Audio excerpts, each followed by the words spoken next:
Salut tout le monde! Aujourd'hui, on se penche sur une question délicate et en constante évolution entre la France et l'Algérie.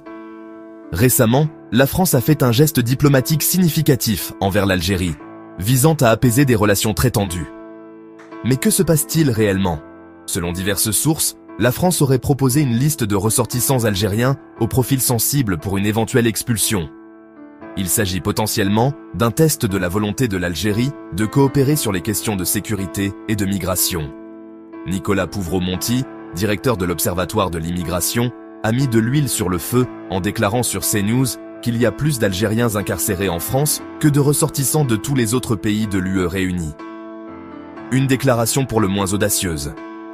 Les autorités françaises sont en train de finaliser une liste d'une dizaine de ressortissants algériens considérés comme problématiques.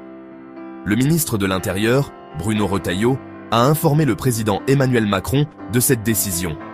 Mais Macron lui-même a souligné que le calme ne se décrète pas unilatéralement, tandis que le ministre des Affaires étrangères, Jean-Noël Barrot, a réitéré la volonté de la France d'avoir des relations plus apaisées avec l'Algérie.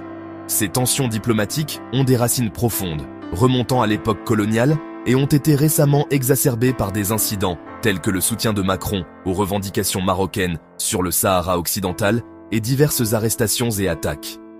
Le Premier ministre français, François Bayrou, a même donné un ultimatum à l'Algérie pour qu'elle accepte le retour de ces migrants en situation irrégulière, menaçant de prendre des mesures telles que la restriction des déplacements des diplomates algériens. Il existe également des approches divergentes au sein du gouvernement français.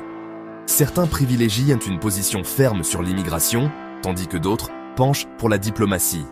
L'historien Benjamin Stora souligne que les questions coloniales non résolues jouent un rôle important dans cette crise. Alors, quels sont les enjeux?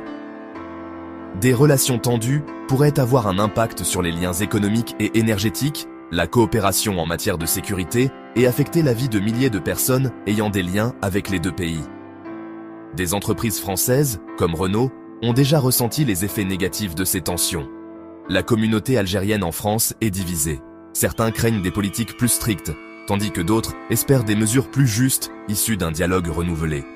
La réponse officielle de l'Algérie se fait toujours attendre, laissant planer beaucoup d'incertitudes. Ce geste diplomatique marquera-t-il le début d'un dialogue renouvelé ou sera-t-il juste un nouveau point de discorde? Seul l'avenir nous le dira. Merci de nous avoir suivis et restez connectés pour plus d'informations sur cette question complexe. N'oubliez pas de liker et de vous abonner pour plus d'analyses. Merci de bien vouloir activer la cloche et de cliquer sur j'aime.